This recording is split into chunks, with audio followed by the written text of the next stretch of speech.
తూర్పుగోదావరి జిల్లా గోకవరం గ్రామంలో బాలరాముని విగ్రహ ప్రతిష్ఠ సందర్భంగా ప్రత్యేక పూజలు నిర్వహించారు.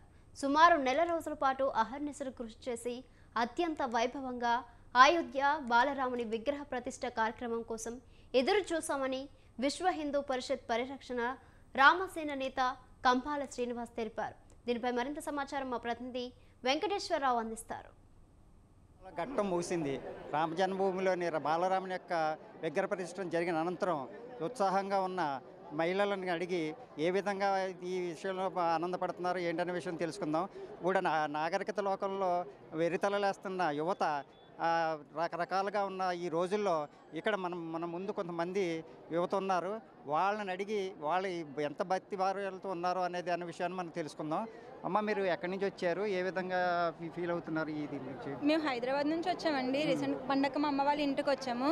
మేము ఇక్కడ ఇలా చూసినందుకు చాలా అంటే చాలా హ్యాపీగా ఫీల్ అవుతున్నాము.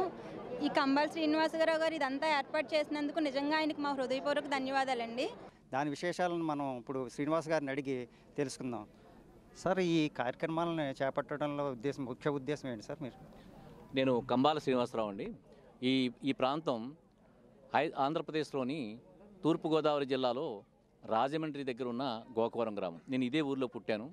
ఆలయ నిర్మాణం కూడా చాలా అరుదైన, చాలా నైపుణ్యత కలిగిన, 1000 సంవత్సరాలు కూడా ఏమీ కానంత గట్టిదనంతో ఎటువంటి సిమెంట్ కానీ ఇనుము కానీ వాడకుండా 10.0 రియాక్టర్ స్కేల్ మీద మీకు భూకంపం వచ్చినా ఏమి కానంత శక్తివంతమైన ఆలయాన్ని నిర్మిస్తున్నారు. ఇవన్నీ చూసిన తర్వాత మన గోకవరం గ్రామంలో కూడా ఏదైనా ఘనంగా మనం కార్యక్రమం నిర్వర్తిద్దామని చెప్పి తలుచుకుని ఈ కార్యక్రమం మొదలుపెట్టాండి ఇది. సో మా ఊరి పెద్దలతోటి తర్వాత ఇక్కడ నేను 30-40 గ్రామాలకు నేను సేవ చేస్తున్నాను కాబట్టి వాళ్ళందరికీ ఇన్ఫామ్ చేయగానే ఓ నెల రోజు నుంచి నడుస్తుంది ఈ కార్యక్రమం అంతా కూడా. మేము బెంగళూరు నుంచి వచ్చామండి. చాలా అంటే చాలా హ్యాపీగా ఉంది. ఇలా అయోధ్య వెళ్ళి ఎవరు చూడలేరు. దట్స్ ఏంటంటే లైవ్లో ఉండడం వల్ల చాలా అంటే చాలా హ్యాపీగా ఫీల్ అవుతున్నామండి. ఇలా గోకవరం మండలం ఇంకా గొప్ప స్థాయికి రావాలని కంబాల శ్రీనివాసరావుని హృదయపూర్వకంగా నమస్కారం తెలుసు. అదేవిధంగా యువతే కాకుండా గిరిజన ప్రాంతాల నుంచి కూడా చాలామంది సుదీర ప్రాంతాల నుంచి ఇక్కడ రావడం అయితే జరిగింది. వాళ్ళలో కూడా అడిగి మనం ఏ విధంగా వాళ్ళు ఫీల్ అవుతున్నారు దీని గురించి మనం తెలుసుకుందాం. అమ్మ, మీరు ఎక్కడి నుంచి వచ్చారు ఏంటి? మాది రంపచోడవరం, అల్లూరు సీతారామరాజు జిల్లా రంపచోడవరం మండలం. అలాగే ఊట్ల అనే గ్రామం నుండి మేము వచ్చాము. అయితే ఊట్ల గ్రామానికి నేను ఒక సర్పంచ్ని. మాకున్న గ్రామాల్లో రామాలయము అంటేనే అదొక పెద్ద భక్తి. ఆ భక్తి మేము చిన్నప్పటి నుంచి ఎంతో అర్పించుకుంటూ దాంట్లో రాముల వారి సీతారాముడు కళ్యాణం రోజు వస్తుంది అంటే మేము ఎంతో ఆనందంగా ఫీల్ అయ్యి సీతారాముడు పెళ్లిలో ఏదేన్ని ఆశించను మేము సీతారాముడు పెళ్లిలోని పానకం నీళ్ళు అనేది మా గ్రామ ప్రజలందరూ కలిపి ఎంతో అమృతంగా తీసుకొని మేము దాన్ని జయప్రదంగా చేసేవాళ్ళమండి.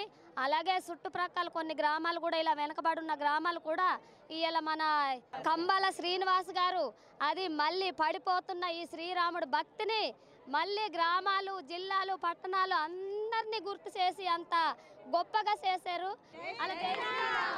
నేటి సమాజంలో యువత కూడా ఈ విధంగా రావడం అనేది ఆ శ్రీరాముని యొక్క ఆదర్శ నీడలో నడవాలని ఈ రాముడు సంచరించిన ఈ గోదావరి జిల్లాలో సకినేటిపల్లి అనే గ్రామం కూడా ఉన్నది. ఆ సీతాదేవితో రాముడు సఖీనేటి ఈ పల్లెలో వేచి ఉందాం అనే అనటం జరిగింది. ఆ విధంగానే ఆ ఊరికి సకినేటిపల్లి అనే గ్రామంలో జరిగింది. ఈయన రాముడు ఈ గోదావరి తీరం అంతా నడియాడిన ఈ తీరంలో ఇటువంటి యువత కూడా ఆయన ఆదర్శంగా తీసుకోవడం, రాముడంటేనే అన్నదమ్ముల ఐక్యతకి దాంపత్యానికి నిదర్శనం.